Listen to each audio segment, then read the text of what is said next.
was elbow-deep in the atmospheric processor when the sky caught fire. He had been working on the old machine for 3 hours. The filters were clogged again, same as last month, same as the month before that. On a moon like 7, everything broke eventually. The cold cracked the seals, the dust ate the gears. The titanium ore they pulled from the ground got into every machine and slowly killed it. That was life on the edge of human space. You fix things. You kept fixing them. You never stopped. His voice came through his radio. You see the sky. He pulled his arms out of the machine and looked up. The sky above 7 was always gray. The moon had no real atmosphere worth speaking of, just a thin layer of gases that the colony's processors kept breathable near the surface. But today the gray had turned orange. Bright orange, like sunset on Earth, except had never seen Earth and 7 had no sunsets. "What is that?" he asked. "Ships," said. Her voice was flat, controlled. That was how she sounded when she was scared. "Ships coming down, not ours." Grabbed his tools and started running. The colony of 7 was home to 3,000 people. Miners mostly, engineers-like, families who had followed the work to the edge of known space. The colony was not beautiful. It was gray buildings on gray rock under gray sky, but it was home. It was theirs. The ships that descended from orbit were not gray. They were black, sharp, built for war. They came down in perfect formation, 5 of them moving with a precision that made stomach turn. These were not traders. These were not explorers. These were hunters. He reached the main square just as the first plasma bolt hit the communication tower. The tower had stood at the center of the colony for 30 years. It was how they talked to other human worlds, how they called for help, how they stayed connected to the rest of their species. The plasma bolt turned it into light. One moment it was there. The next moment it was a pillar of white fire reaching up into the sky. Then it was nothing, just melted metal and smoke. People were screaming, running. Saw a woman carrying 2 children. He saw Old, the colony administrator, standing frozen in the square with his mouth open. He saw the 2 security shuttles trying to launch from the landing pad. The black ships turned their weapons on the shuttles. 2 more bolts of plasma, 2 more pillars of fire. The shuttles died before they left the ground. Grabbed his arm, her face was covered in dust. Her eyes were wild but focused. "The mines. We go to the mines now." "Who are they?" asked. "Does it matter? They're killing us. Move." She was right. It did not matter who they were. What mattered was survival. The next hour was chaos. Took command because someone had to. Was useless, still standing in the square, still staring at the burning tower. Grabbed him by the collar and dragged him toward the mine entrance. She shouted orders. She pushed people. She saved lives. Helped where he could. He carried children. He supported the elderly. He watched the sky and counted the black ships and tried not to think about how many people were not going to make it. The mine entrance was a massive opening in the rock, wide enough for the ore haulers to pass through. Beyond it lay tunnels that went deep into the moon. Tunnels the miners had carved over 30 years. Tunnels that only humans knew. 2,400 people made it underground. 600 did not. The black ships landed as the last survivors disappeared into the darkness. Stood at the tunnel entrance and watched. He saw the aliens emerge from their vessels for the first time. They were tall, taller than humans by 1/2 meter or more. They wore armor that looked like it was grown, not built, smooth and dark, covering their entire bodies. They carried weapons that glowed with the same orange light as the plasma bolts. They moved with confidence. Why wouldn't they? They had just destroyed a colony's defenses in minutes. They had weapons that could turn metal into fire. They were conquerors. One of the aliens looked toward the mine entrance. Could not see its face behind the armor, but he felt its gaze. It raised one arm and pointed at the tunnels. Others gathered around it. They were planning, organizing. They would come. Appeared beside him. "What are you doing? Get inside." "Looking," said. "Looking at what?" "At them, at what they brought." Stared at him. They brought plasma cannons, they brought death. What else is there to see? Watch the aliens for another moment. They were strong. They were advanced. They had weapons humans could not match. But they had come to a mining colony. They had come to a world of engineers and builders and people who fixed broken things with their bare hands. They did not know what that meant. They brought weapons, said quietly, but they don't know what we brought. Pulled him back from the entrance. The heavy blast doors closed behind them, sealing the survivors in darkness.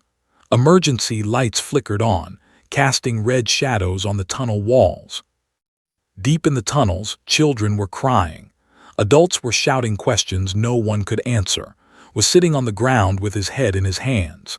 The colony's doctor was already setting up a medical station, her hands steady even though her face was pale.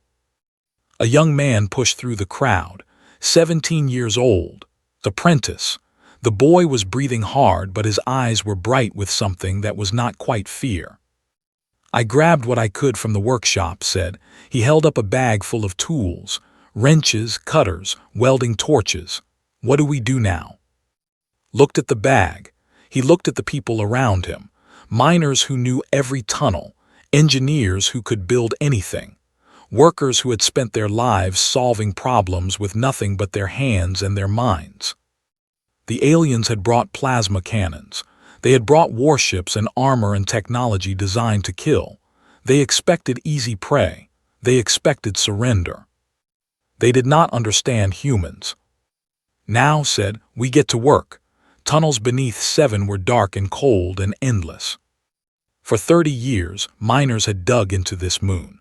They followed the titanium ore wherever it led, down through rock, around underground rivers of frozen gas, into chambers so large that a person's voice echoed for seconds before fatting. The tunnels spread out like the roots of a great tree, and only the miners truly knew them all. Now those tunnels held 2,400 frightened people. The first night was terrible. There was not enough space, not enough light, not enough air, or so it felt to people who had never been this deep before. Children cried for parents who had not made it. Adults sat in silence, staring at nothing. The sounds of the attack still echoed in everyone's mind. The screams, the plasma fire, the tower falling. Did not sleep. She walked through the tunnels, counting people, organizing groups, solving problems. When a water pipe broke, she fixed it herself. When 2 men started fighting over blankets, she pulled them apart and gave them both jobs to do. When tried to talk about surrender, she shut him down with 3 words. They're not talking. It was true. The aliens had not tried to communicate. No demands, no warnings, no offers to negotiate. They had simply arrived and started killing. Whatever they wanted, they did not plan to ask for it. By the second day, the survivors had organized themselves into the larger caverns, had set up a proper medical area in a chamber with good air flow. She worked without rest, treating burns, setting broken bones, calming panic. She had been a military medic before coming to 7. She had seen bad things before, but her hands still shook when she thought about the 600 people who had not made it underground. Spent those first days exploring. He took with him, and together they mapped what they had. The tunnels were vast. The resources were limited but useful, mining explosives, drilling equipment, ore haulers the size of small houses, welding tools, cutting tools, atmospheric processors, a fabrication workshop that could shape raw titanium into almost anything. We have a lot, said, looking at their list. We have everything, corrected. We have what we've always had. Our hands, our minds, our tools. But they have plasma cannons. Nodded, they do. And we cannot build plasma cannons, so we won't try. We'll build something else. On the 3rd day, the aliens came into the tunnels. Heard about it from a miner named. A group of 6 aliens had entered the main tunnel entrance. They moved slowly, carefully, their weapons glowing in the darkness.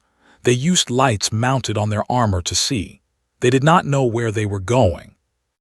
The miners watched from the shadows. They knew these tunnels like they knew their own hands. Every turn, every drop, every unstable ceiling. The aliens reached a narrow passage where two tunnels crossed. They stopped to scan the area with some kind of device. They did not look up. Had spent the night before with a team of engineers. They had worked quietly, quickly, with tools they had used 1,000 times before. They had loosened the bolts that held a section of ceiling in place. They had run a wire to a small detonator. They had hidden everything so well that even another miner would not have noticed. The explosion was small, just enough to drop 10 tons of rock. The aliens never saw it coming. When the dust cleared, there was nothing left but a pile of stone and silence. The first victory, small but real. Found in the workshop that night. He was bent over a table, sketching plans on a piece of scrap metal. His hands were black with grease. His eyes were red from lack of sleep. 6, she said. You killed 6 of them. We killed 6, said. The whole team, I just drew the pictures. Sat down across from him. For a long moment she said nothing. Then, what happened to you before 7? His hands stopped moving. He did not look up. I was a shipyard engineer, big station near Mars. I built things, fixed things. He paused. There was an accident, reactor failure, my wife, my daughter. They were visiting me at work that day. I'm sorry. I came here to disappear, to stop caring, to just fix machines until I died. He finally looked at her. But now there are 2,000 people depending on me, and I find that I care again. I don't know if that's good or bad. Reached across the table and put her hand on his. It's good. We need you to care. We need all of us to care. The next morning called a meeting. Every engineer, every mechanic, every miner who could build or fix or break things. They gathered in the main cavern, nearly 300 people, and they looked at him with tired eyes and waiting faces. The aliens are called the, said, had spent 2 days listening to their radio signals, piecing together their language. They're an empire. They conquer worlds. They've never met a species that fights back for long. They think we're prey. A murmur ran through the crowd. They have better weapons than us, better armor, better ships. If we fight them the way they expect, we lose, so we don't fight them that way. Held up a mining drill, heavy and old and covered in scratches. We fight them with this, with everything we have, with everything we know. Pushed forward from the crowd. His face was pale but determined. Something had changed in him. Maybe it was shame. Maybe it was anger. Maybe he had finally realized that there was no one coming to save them. What do you need? He asked. Smiled. It was the first time he had smiled since the attack. Everything, every piece of metal, every tool, every hand that can hold a wrench. We're going to turn these tunnels into a nightmare for them. Stepped forward, holding a piece of broken equipment. I've been listening to their communications. They call us defective prey. They think we're broken because we don't have natural weapons. Good, said, standing beside. Let them think that. Let them come into our tunnels expecting sheep. She looked at the crowd of workers, of builders, of survivors. They'll find wolves. The work began that day, and it did not stop. The fabrication workshop became the heart of everything. Before the attack, it was just a place where miners repaired their equipment. A large cavern filled with cutting machines, welding stations, and piles of raw titanium waiting to be shaped. Now it was something else. Now it was a forge, and the people of 7 were making weapons. Divided the survivors into teams. Each team had a purpose. Each purpose served the plan. Team Or was made up of the oldest miners, the ones who knew the tunnels better than anyone. Their job was simple but important. They reshaped the underground world. They collapsed certain passages and opened others. They created dead ends that looked like main routes. They dug hidden paths that connected distant caverns. They turned the mine into a maze that only humans could navigate. Team Fire was a group, engineers and mechanics who could build anything from nothing. They took mining equipment and gave it new purpose. Plasma torches designed for cutting rock became short-range weapons that could burn through armor at close distance. Drilling lasers were removed from their machines and mounted on ore haulers, creating mobile platforms that could fire and move. They built shields from titanium plates. They made explosives from mining charges. They created things that had never existed before, things born from desperation and skill. Team Ghost was led by young people with quick minds and steady hands. Their job was to listen, had cracked the basic patterns of communication, and now his team monitored every signal the aliens sent. They learned the enemy's plans before they happened. They understood this frustration as more scouts disappeared into the tunnels, and slowly, carefully, they began to understand how to speak back. Team Stone was made of demolitions experts. Every miner knew how to use explosives. It was part of the job. Now they used that knowledge differently. They rigged every important with charges that could be triggered from a distance. They set traps that would drop ceilings, flood corridors, or fill passages with superheated steam from the volcanic vents below. They would find no safe ground in these tunnels. Days passed, then weeks. They sent more scouts. None of them returned. Led a raid to the surface on the 12th night. She took 20 volunteers, all of them miners who had worked night shifts and knew how to move in darkness. They crept out of a secondary tunnel entrance that they had not found. They crossed the gray rock under gray sky. They reached the camp. The aliens slept. Perhaps they thought they were safe. Perhaps they did not expect prey to become hunters. Steam moved between their tents like shadows. They took power cells from equipment. They took pieces of armor. They took anything that might be useful and disappeared before anyone woke. When they discovered the theft in the morning, their communications exploded with confusion, listened and smiled. They don't understand, he told. Their commander is saying this has never happened. No species has ever stolen from them during an occupation. Tell me more about their commander, said. Pulled up his notes. His name translates to something like strong blade. He's getting angry. The leaders are asking him why a simple mining colony is taking so long to conquer. He's promised to end this within 10 days. Looked at the calendar scratched on the cavern wall. 31 days since the attack. More than a month of hiding, of building, of preparing. Then we have 10 days to be ready. The work continued faster. Trained volunteers as medics, showing them how to treat burns and wounds. She knew what was coming. They all did. The quiet time was ending.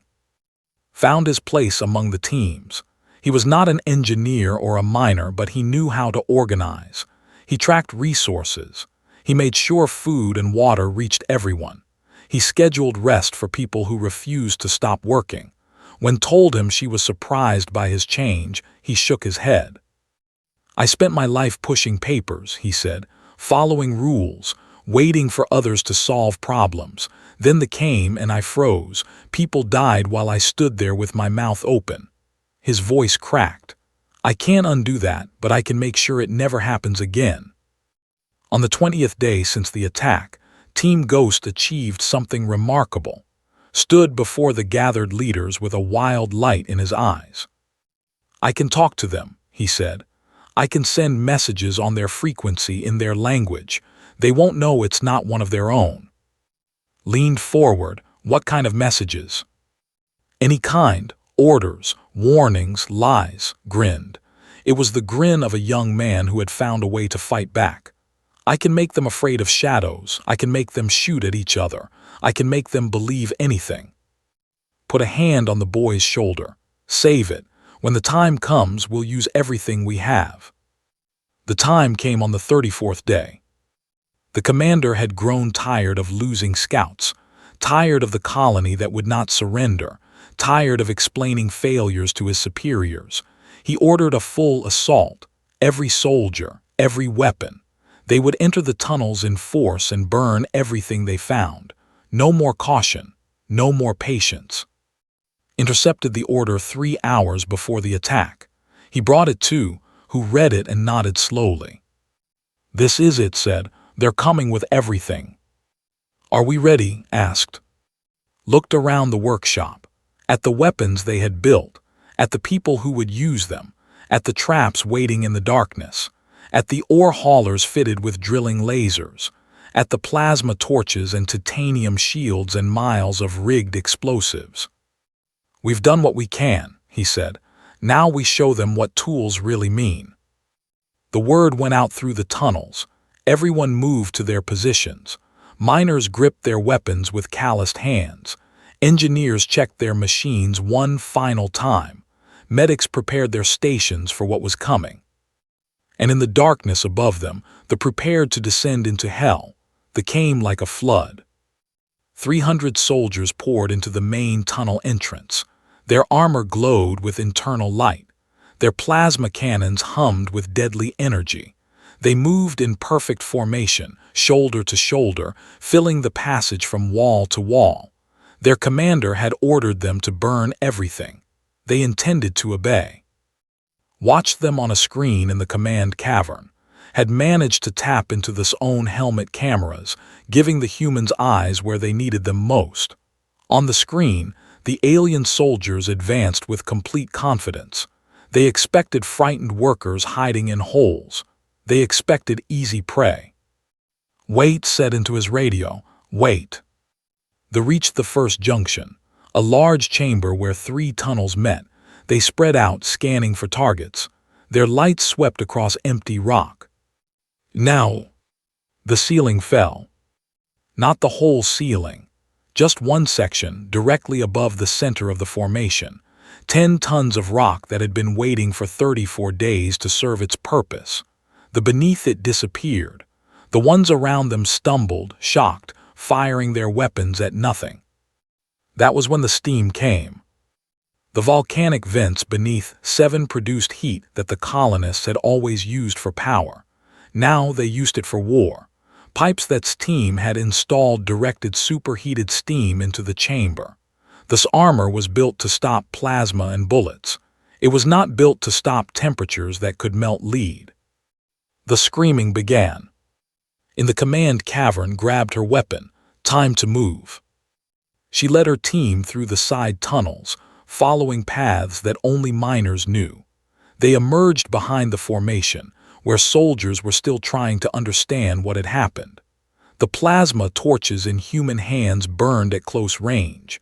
They died without ever seeing their attackers. But the aliens were not helpless. They recovered quickly, turning their weapons on the darkness. Plasma bolts lit the tunnels like lightning, turning stone to glass wherever they struck. Humans fell.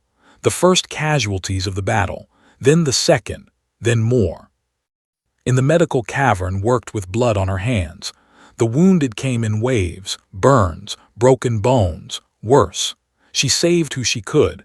She held the hands of those she could not save. She did not stop. His voice crackled through every human radio. "All units fall back to the main entrance. Repeat, fall back immediately. Human reinforcements detected." The message was in perfect language, sent on their command frequency. Half the aliens obeyed. They retreated toward the entrance, confused, looking for reinforcements that did not exist. The other half ignored the order and pressed forward. That was when the ore haulers came. 3 massive machines, designed to carry tons of rock through the tunnels.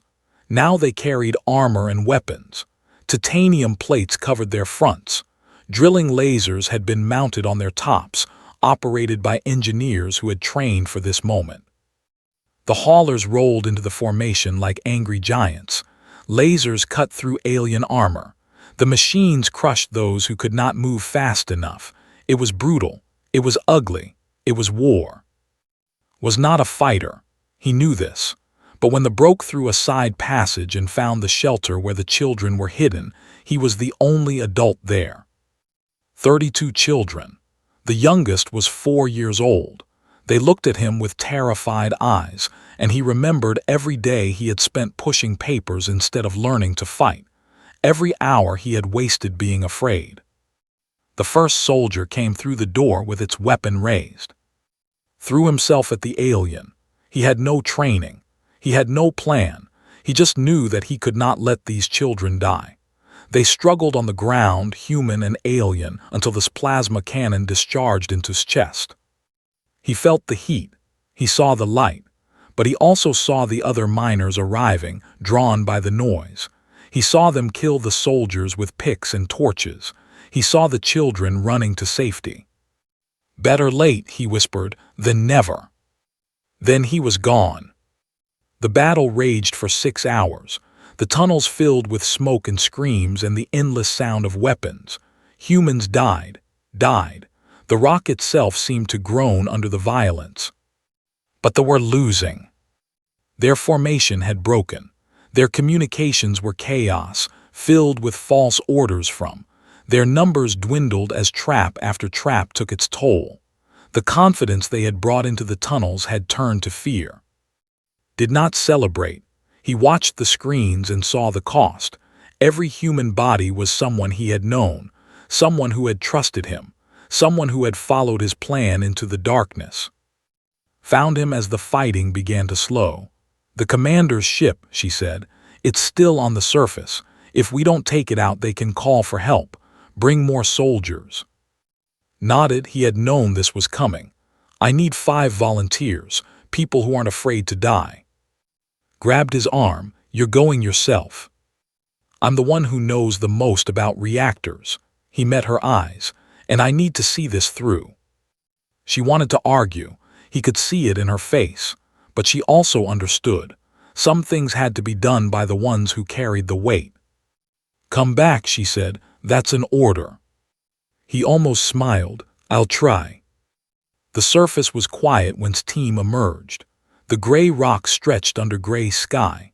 The command ship sat at the center of what had been their camp.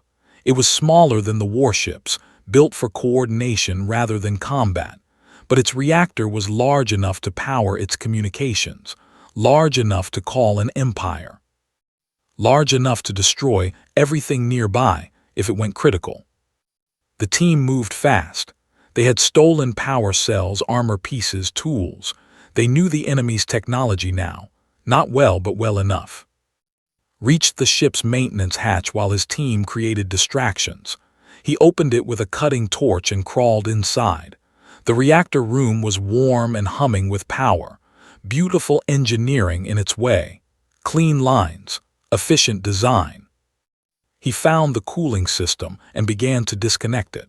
They had never designed this ship to be sabotaged from within. They had never imagined anyone would be bold enough to try.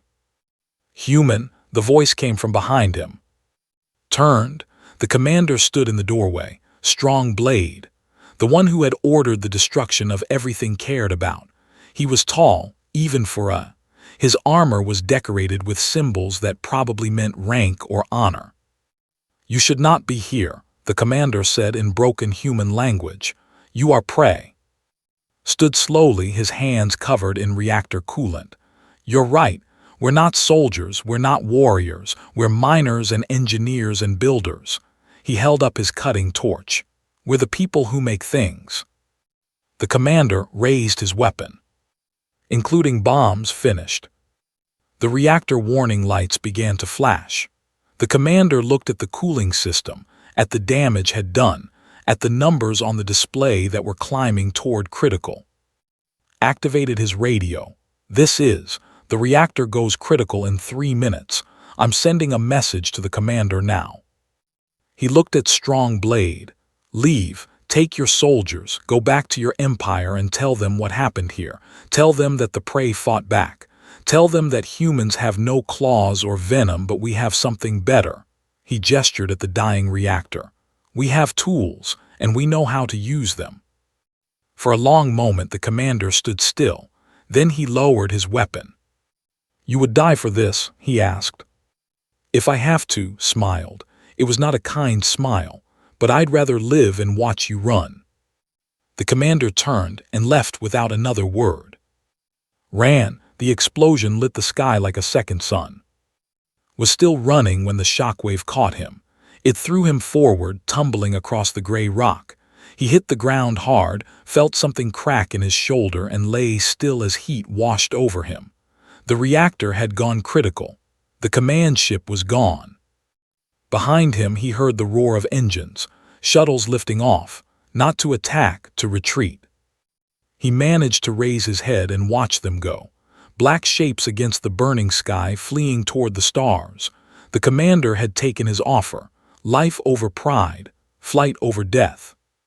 Hands grabbed him, pulled him up. Face swam into view, young and scared and relieved all at once. "You're alive. You're actually alive." Disappointed, tried to joke, but the pain in his shoulder turned it into a groan. "Don't ever do that again," said. "Don't you dare." They helped him back to the tunnels. The fighting was over. The who had entered the mines were dead or dying. The few who had made it back to the surface had joined the retreat. It was done. But the cost was written on every face past. The count came later. 812 humans had died in the battle. Added to the 600 lost in the first attack, nearly half the colony was gone. Names that knew, faces he had seen every day.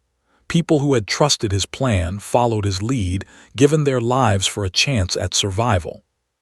Was among them the administrator who had frozen during the first attack, the bureaucrat who had found his courage too late or just in time, depending on how you looked at it.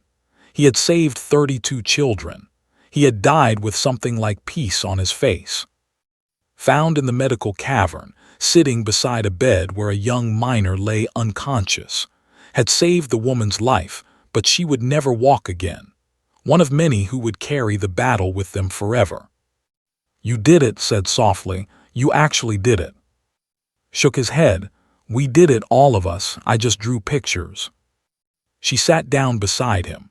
Neither of them spoke for a long time. There was nothing to say that could make the losses lighter, nothing that could bring back the dead.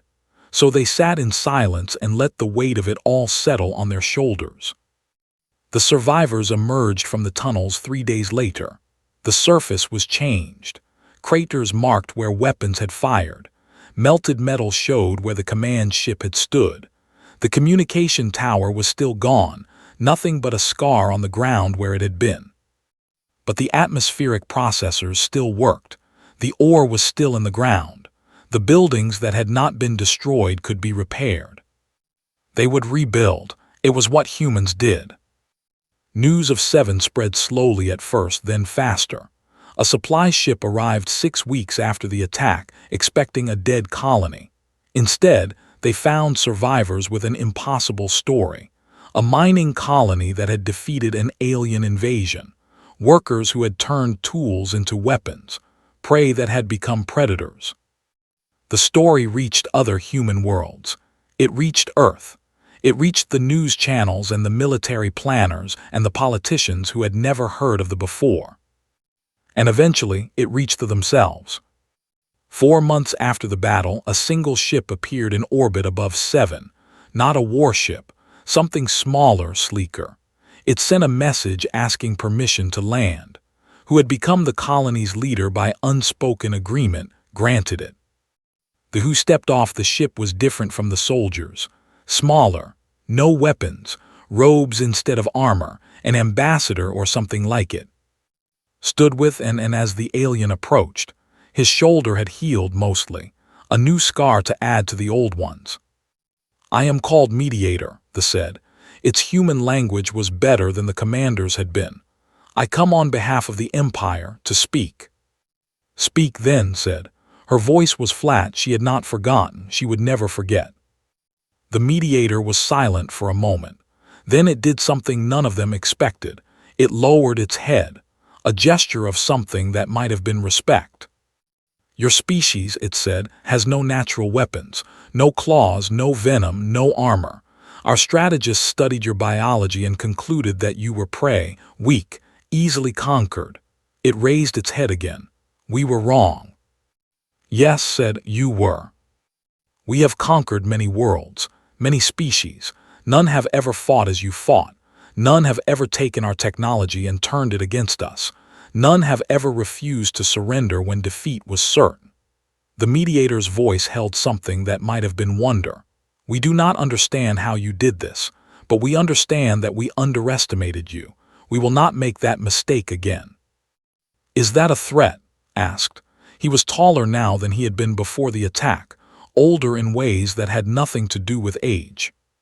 "No," the mediator turned to look at him.